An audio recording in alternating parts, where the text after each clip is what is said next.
On retrouve Armel Charrier. Armel, ce cessez-le-feu ne règle aucun problème politique?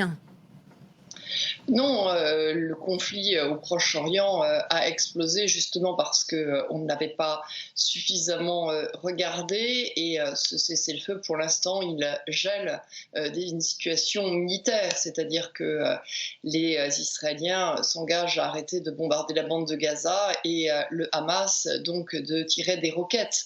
Maintenant, une étincelle peut faire repartir les choses. Il faut vérifier qu'il n'y a pas d'anicroche ni dans la bande de Gaza, ni en Cisjordanie, ni à Jérusalem-Est, parce que c'est là aussi qu'on a vu qu'il y avait finalement une sorte de lien entre les différents événements.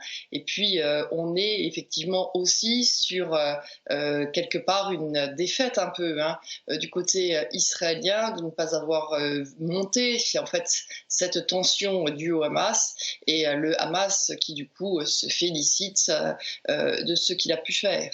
Le Hamas, effectivement, lui, a atteint ses objectifs. Alors, les deux ont atteint leurs objectifs quelque part. Israël a géré la situation en disant qu'elle prenait soin des siens depuis toujours, et c'est pour ça qu'elle a mené des bombardements intensifs. Maintenant, elle a à chaque fois ruiné un peu plus son image, parce qu'elle tape aussi sur des populations qui sont totalement prisonnières dans la bande de Gaza et donc fait des victimes civiles. C'est ce que lui reproche ensuite la communauté internationale. De l'autre côté, le Hamas joue effectivement un jeu où il énerve les Israéliens, où il sait que du coup il les amène à devoir rétorquer. C'est un jeu dangereux, c'est le jeu d'un mouvement qui se veut terroriste à la base et donc qui n'exclut pas d'attaquer pour pouvoir vaincre, et qui lui aussi ferme les yeux sur ce qu'il arrive directement à la population de la bande de Gaza, c'est-à-dire des bombardements et donc des morts dans des populations civiles.